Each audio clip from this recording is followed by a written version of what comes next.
Welcome to the Teaching Journeys podcast, hosted by Dave Roberts. Humanity possesses a unique skill, the ability to pass knowledge from one generation to the next. This podcast embraces that ability, offering learning opportunities through conversations with extraordinary guests. Dave aims to leave a positive mark on individuals around the world. So before you dive into today's episode, please share this podcast with your network, including friends, family, and colleagues. And please consider leaving a rating or review. Your support makes all the difference.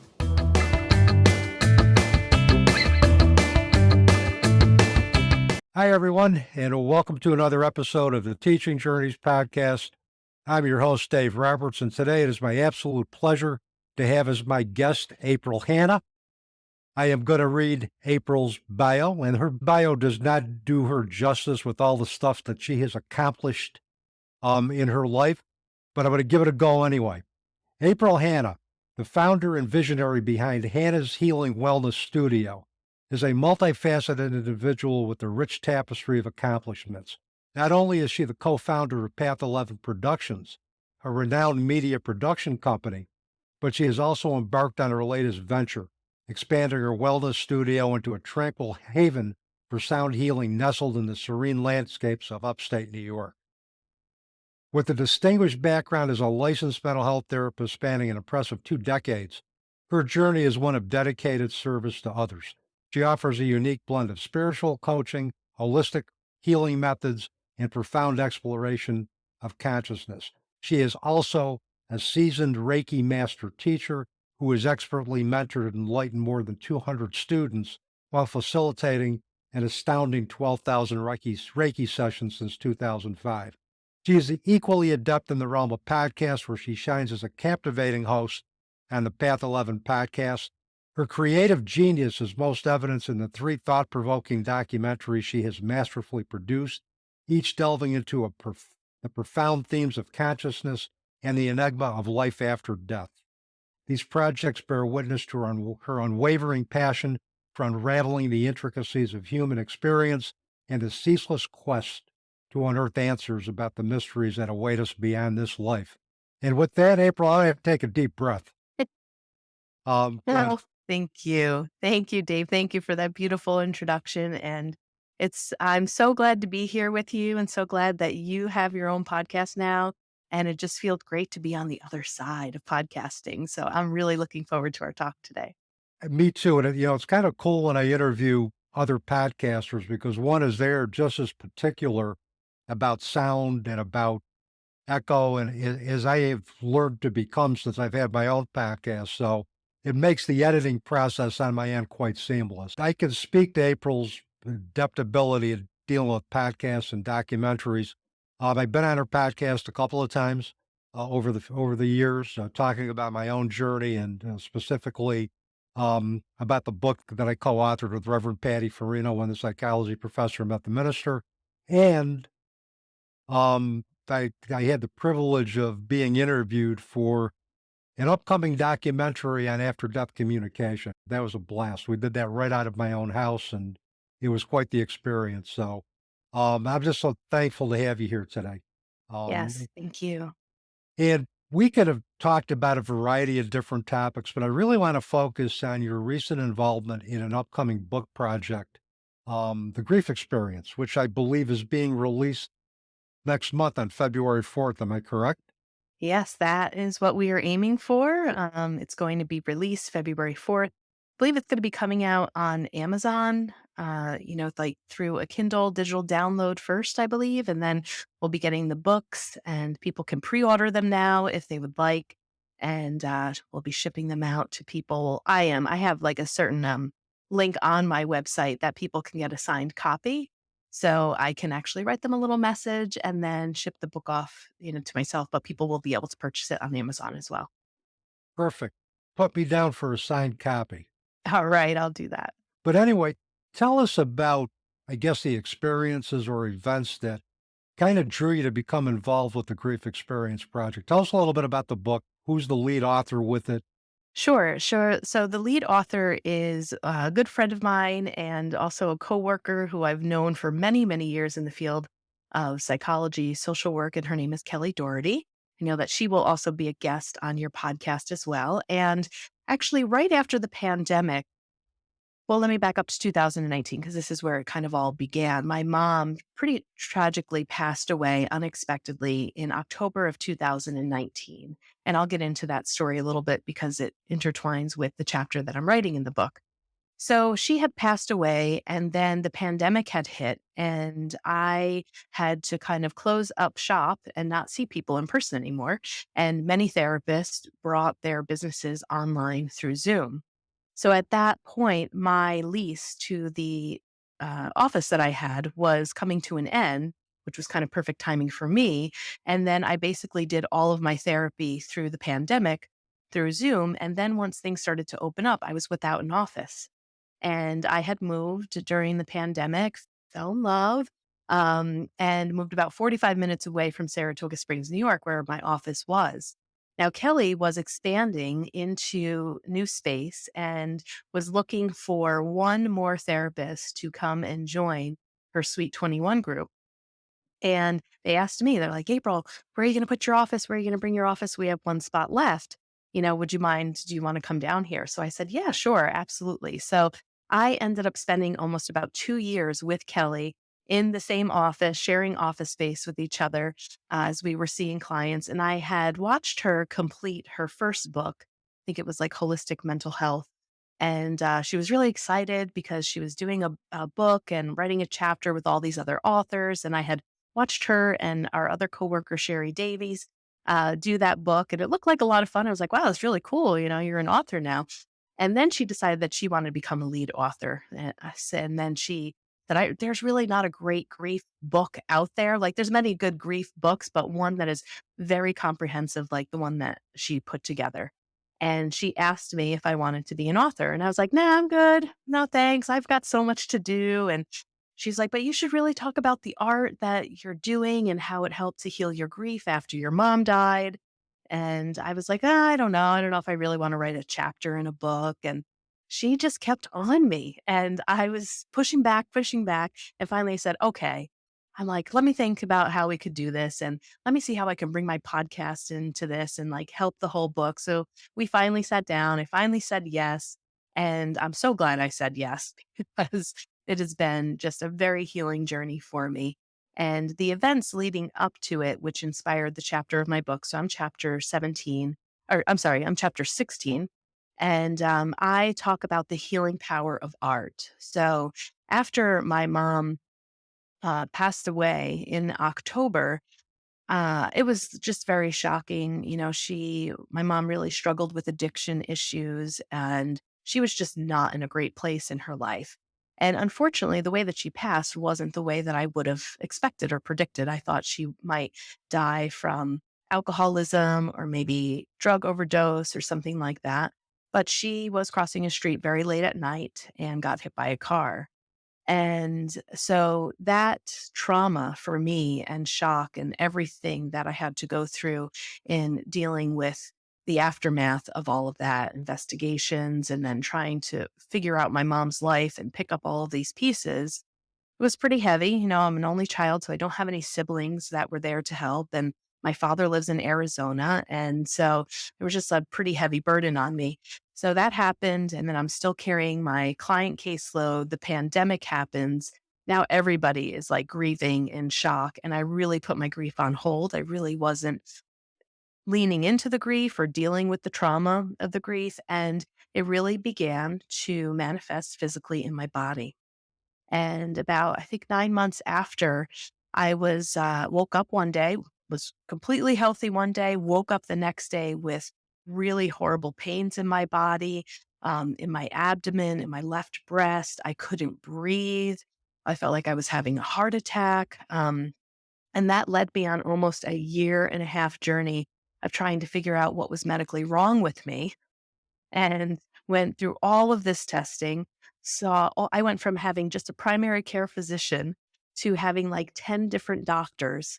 I had every single organ of my body ultrasound, x-rayed, many vials of blood taken, and everything was pretty much coming back normal with the exception of some inflammation in my body, most likely due to stress and the grief. Yeah. So I had met another teacher, and actually it was also a guest on my podcast, and I ended up taking a couple of courses of his, and I was still really struggling with a lot of the physical ailments. And he had said, that's just an illusion. There's nothing wrong with you, and taught me about the 5D consciousness and all of this stuff. And he said, you know what? Well, why don't you just put your pain in a painting and see what happens?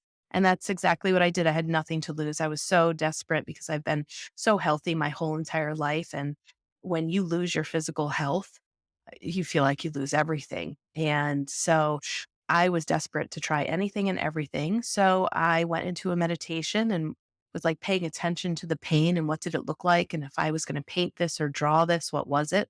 And I ended up painting a picture of these crying lungs, and tears were coming from them. And within 24 to 48 hours afterwards, I no longer had trouble breathing. My pain started to subside. And then I started to go into each part of my body that had pain and continue to paint. And I really believe, is my experience, that being able to put the grief into another form took it out of my physical body and allowed my body to heal. So I was able to heal my grief and trauma of my mom's death through abstract painting. And so I go into more detail of my story in my chapter of how I did that. And then I decided to create a technique called high frequency healing art. And I created a website for my art and created a technique to show people how to do it. And that's basically what my chapter is about. That is quite a multifaceted chapter. And one of the things that strikes me very strongly is that if our grief is not expressed, if there's no vehicle to express our grief, it's going to come out somewhere. And it's usually going to come out in physicality, physical pain, somatic complaints, and and also just to the healing power of holistic therapies, integrative medicine, where you're doing things like meditation and visualization. You're visualizing that pain leaving your body, and you focus on that, and then you creatively express it. That could be more effective, I think, than just traditional medicine, just being able to do that. Because there was no physical basis for what was going through. It was basically your emotional pain that was channeled into somatic complaints and somatic issues. Exactly. And I'll tell you, like with all the work that I have done within my private practice, within my holistic business, like all these documentaries that I made about grief and afterlife and consciousness, like I knew all of this stuff, but I went into an extreme fear state. I completely panicked. I felt like there has to be something medically wrong. Like I wanted to make sure, like, okay, am I dying? Do I have cancer? What is going on, with my body? And I stayed really in a state of fear. And once the tests kind of kept coming back normal, normal, normal, I had to really sit with myself, sit with my grief and say, April, what is it that you already know about consciousness? What do you know about the energy of the body? I knew on a deep level I was totally avoiding my grief and really not turning towards it and wanting to sit with it or be with it. And so once I kind of had a couple of clearances from a couple of doctors, I was like, return back to what you really know. And that is when I really started using more of the holistic techniques and measures. I did some EMDR work around it and, Mm. joined a grief group and really just got serious with taking a look at what was going on with the grief because I wanted my body to come back to normal. I mean, all the things that I do. Like, I didn't have time to be sick. I said, I got people to serve, I've got businesses to run. It's like, I need to figure this out and figure it out quickly. Well, you did. And the other thing too, I can imagine just the cause of death in and of itself had to have been troubling because with sudden death, and you know this with other clients that you've worked with, one of the issues that surviving family members or friends have when somebody dies suddenly is they never had a chance to say goodbye, and in particular, or if their last words were words that were said in anger to each other, there's a tremendous amount of guilt. Now, and obviously I can't be in your shoes, but I could only imagine that maybe that a lot of some of that too, with just the cause of death itself had to be troubling and maybe compounded a lot of what was going on as well too. Oh, absolutely.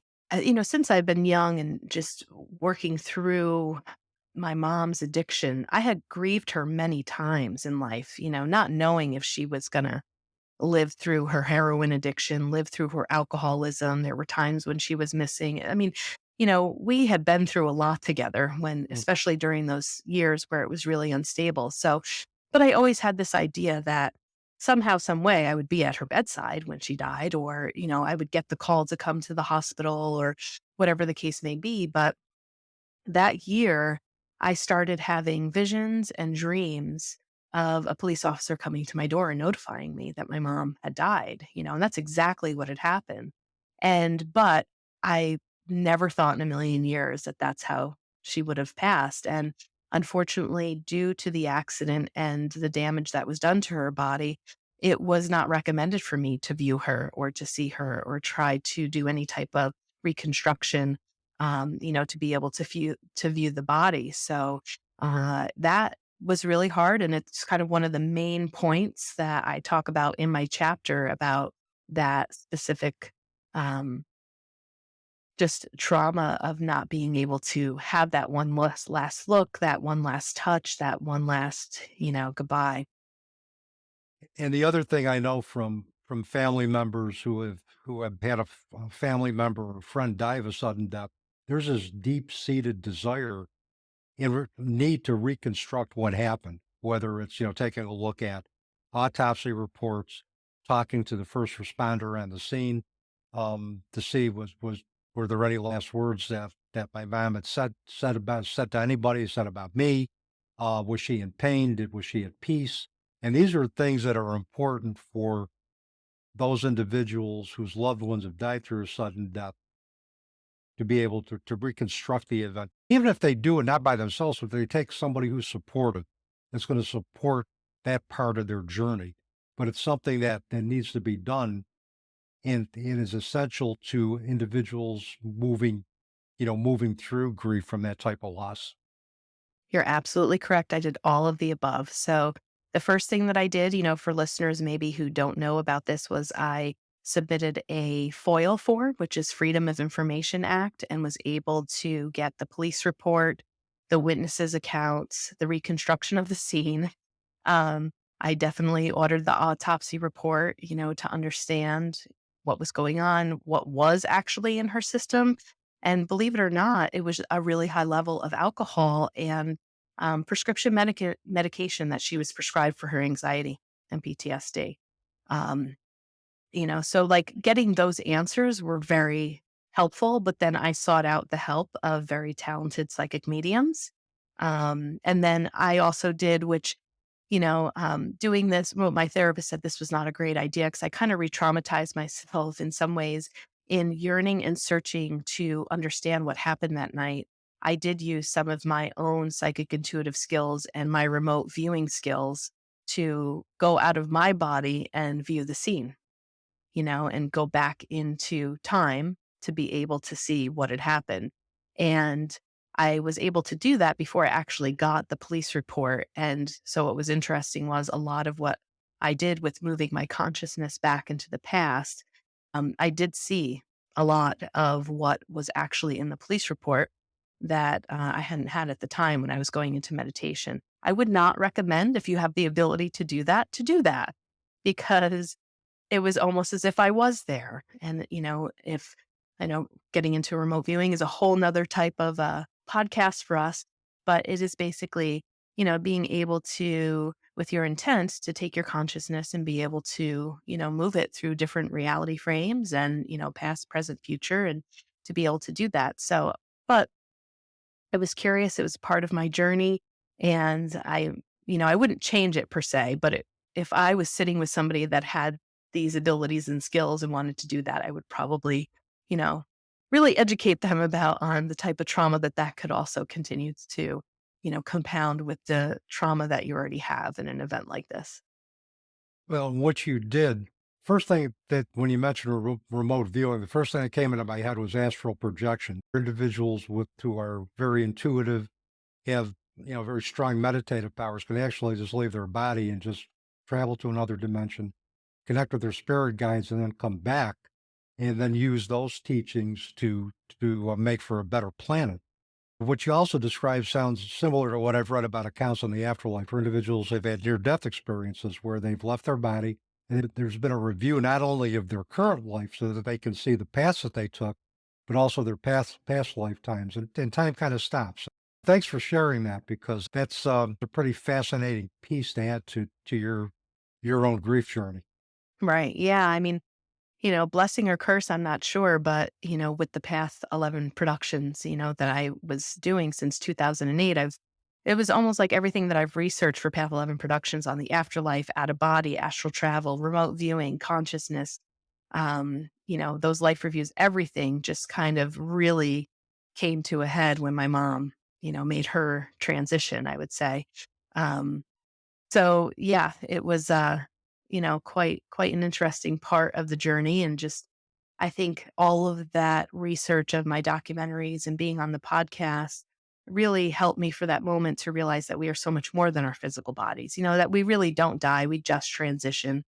Sometimes death is the easiest word to use or Mhm. passed away or died or whatever the case may be. But really, I mean, I know that my mom's consciousness still lives on. I still interact with her. She's still communicating with me. Um, even though she's not in this physical reality, in that physical body, that she took on. So, yeah, all of that really helped me, I think, to move through the grief journey much differently if I didn't have a lot of that background study and investigation into the afterlife. And that bond that you share with her is pure. It's absent from all of the contracts that made the human experience challenging. And that's, I think, transforming our relationships with those individuals who have transitioned is one of the biggest keys to moving through grief. Where we realize that hey, we don't die. We just transition to a new existence, and we can connect with our loved one's consciousness whenever we want, as long as we're open to it and we believe in those possibilities. Absolutely. Like all of the tough stuff of the dynamics of the addiction and our relationship and how like I'd be more of the mother and she was the kid.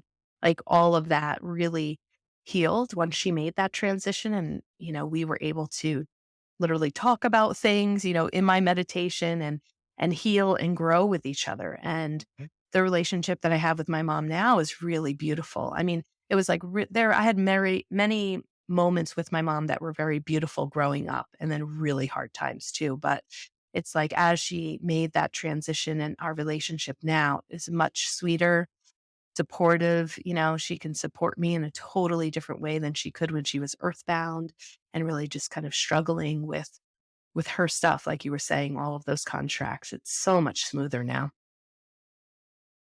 Well, one of the things is that I think your account of your relationship with your mother can serve a lot to demystify the stigmas around addiction.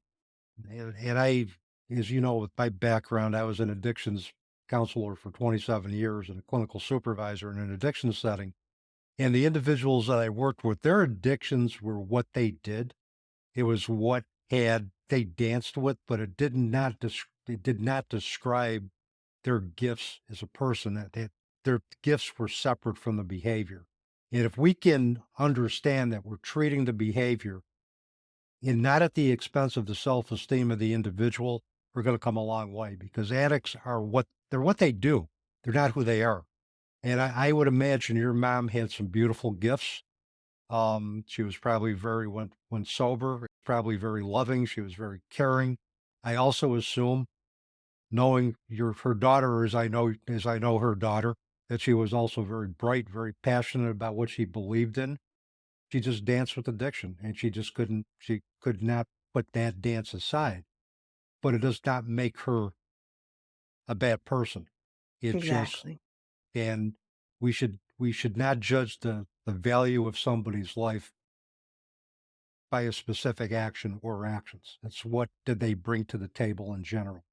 Exactly. Yeah. And, it's really surprising that my mom was able to just endure all that she endured. I had a lot of compassion for her, more compassion after she transitioned because I didn't need to be so much in fight or flight, with her. But she had a lot of trauma ever since the age of like 2 or 3, when her father unexpectedly, my grandfather, passed away from a heart attack. She was left with a mom that was a single mom of 3 kids, working 3 jobs. My mom had sexual trauma, domestic violence in her life. I mean, many, many things that contributed to making her soul feel very uncomfortable in her physical body.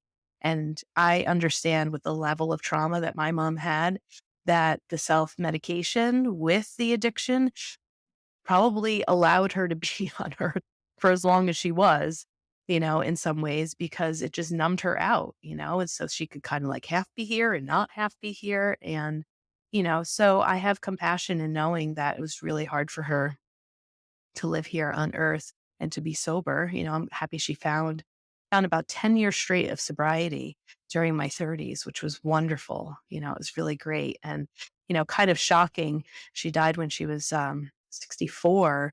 To think that I thought that she had kicked it, kicked it all. And then it slowly crept back in. And I knew, once she kind of turned back more towards alcohol, it wasn't the hard drugs, not that I know of, but it was more of the alcohol, um, that I was like, "All right, there's no coming back from this at this age." I just didn't feel like she had the resources or the will to really be able to fight that. But you're right, and I think anybody that loves someone that has an addiction, that is the biggest challenge for us. It's like we can see their sweetness, their soul, just the good person that they are, and that addiction, to me is like a real energetic entity that, the addict can kind of grapple with. It's a true energy that just turns them into, or has that ability to influence them and take them out of that sweetness of their soul.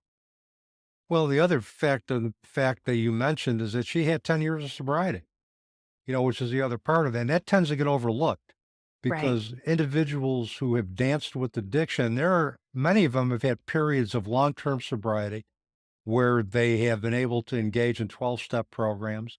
They've been able to engage in a life of service and purpose and help other individuals who are struggling with addiction. That tends to get overlooked. And Mhm. that's why for me it's evaluate the totality of a person's life and don't judge them by just one specific aspect. Take a look at everything. Exactly. Yeah. And I think the turning point for my mom of her coming out of that sobriety, 'cause she went back and she, like you said, she was a very intelligent woman. Had her bachelor's degree in psychology. She went back and got her CASAC to work with people of substance abuse, and addiction. And then her sister died, my aunt, and then her lifelong partner had passed away within a short period of time of each other. And I think that that just really broke her, Mm. and was really tough for her to rebound from. And those type of really intense stressors are relapse triggers for many individuals with alcohol use issues or substance use issues as well too. So your mother sounds like a just a great individual, and I'm glad you're sharing that pure spiritual bond with her. Um, as she dances in another dimension. Yes. Yes. Thank you. You're welcome. So back to the book for a second. You Mhm. could have probably told your story in any book project. I'm sure any author would have wanted to say, yeah, be a part of my book. But what drew you specifically to Kelly's book project? Besides the collegialship and the friendship, was there anything else that said, yeah, I really need to be a part of this? Um, I'm not sure because really I was pushing back. I was like, I don't want to do it. I don't want to be part of it. But I really trust Kelly, and I respect her a lot as a colleague, as a mentor. Um, and once I started seeing how she wanted to structure this book and the people that she wanted to put in it, I knew that I was gonna be with a lot of credibility, and that she was gonna select the right people to write, that she was gonna make sure that this book wasn't just any book and, okay, we're just gonna, have all these different chapters on grief, but that she was going to get people who were grief informed, good clinicians. I think a majority, not all of the authors have some sort of license in mental health, Um, but it's a great group. So that got me really excited to see the people who were doing that. And it's really hard not to support Kelly's passion with grief. So she's just so excited about, helping the world, and I really wanted to support her. And I knew that she needed 25 authors, and she was like, I think at one point, like, still needed five more or something like that. I'm like, all right, fine, count me in. And I think when I really sat back, I always wanted to write a book. I mean, every psychic that I've ever gone to since I've been young says, you're going to write a book someday. And so this was kind of a really cool way when you are doing a collaborative book like this to kind of get your feet wet. I mean, once I started writing this chapter, we had about 3,000 words. This was in my grief experience, and this whole, it's a huge story. And to narrow down what I went through in 3,000 words, so much was cut out. And I think what that made me realize was, oh, yeah, I think I have a bigger book inside of me. And so I feel like going through this process was a great learning experience to understand, like, what do authors go through? What is it like? Do I really want to write my own book someday? And this would give me a little more education on what that process was like.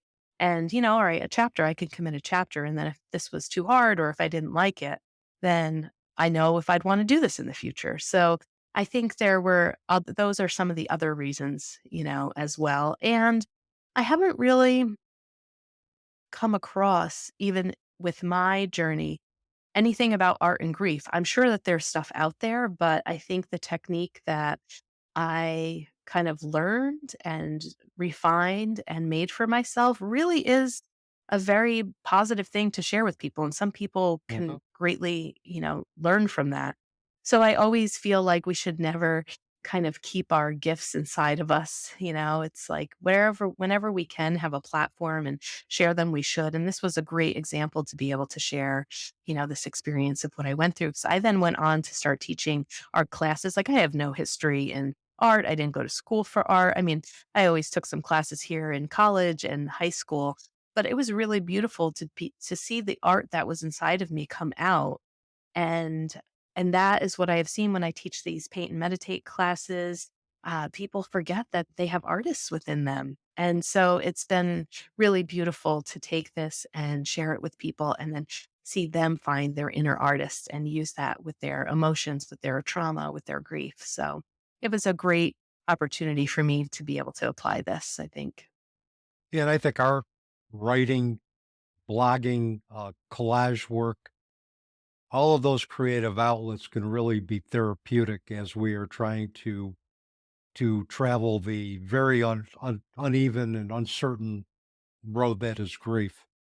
Um, what do you hope the readers are going to take away from reading not only your chapter in the book, but all the other 24 contributors? What do you want those readers to take away from reading the Well, grief experience? yeah, I think the biggest thing is the tools.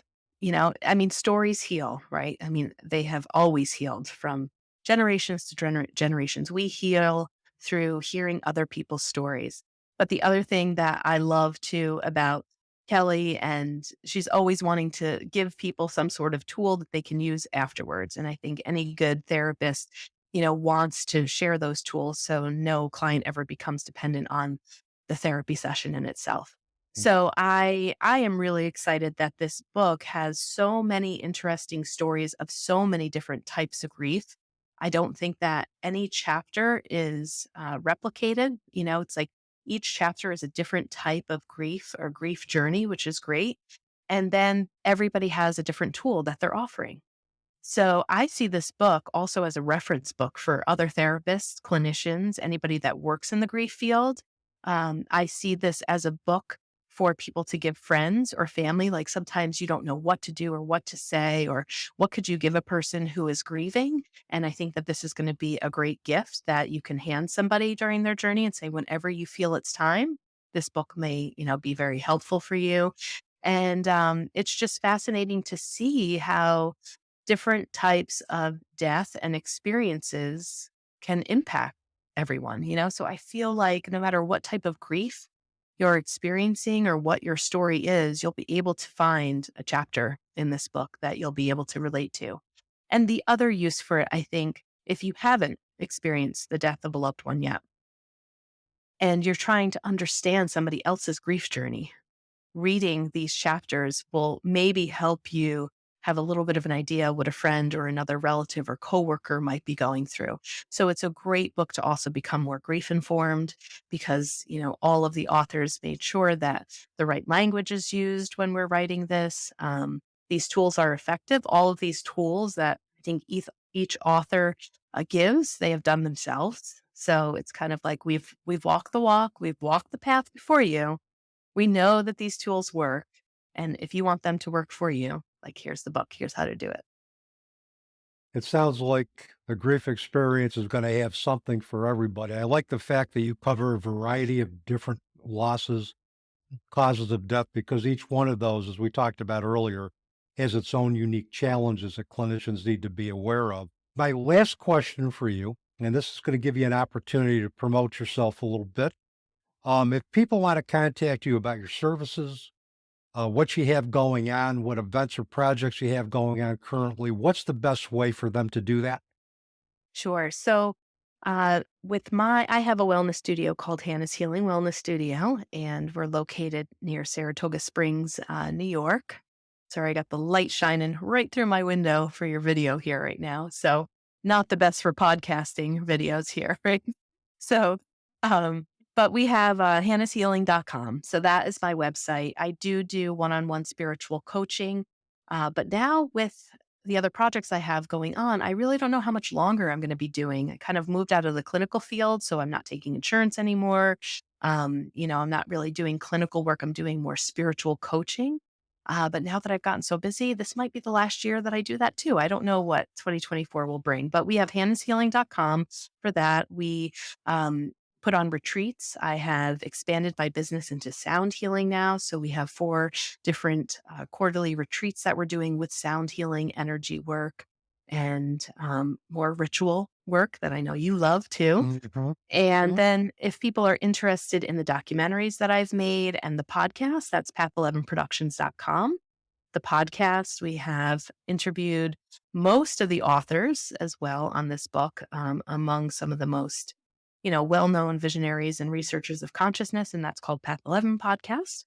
And then we are working on actually entering the editing room this month for our next documentary, which is going to be all about after death communication. And we interviewed you and Mm. your experience with the communication that you've had with your daughter. And we have just like a hit list of people for this documentary, including you, which is going to be really amazing and outstanding. I had the chance to interview Wayne Dyer's children, who shared some really beautiful stories about Wayne communicating with them in the afterlife. We have a lot of stories of other parents who have lost children. And I really think it's going to be a documentary that just gives people a lot of hope. And so that is the project that I'm really excited about. Our films are on Gaia. A lot of people are familiar with Gaia. So if you have a subscription, you can download them for free or you can purchase them for $4.99. They're digital downloads on our website at path11productions.com. Do you remember when I came to your house and we were talking about the Raven and we Mhm. stepped out to film some B-roll and we had this amazing experience of 3 ravens just flying, like, at you, over us, and it was just so magical. Do you remember that moment? Oh, I will never forget that moment. We were out on the porch.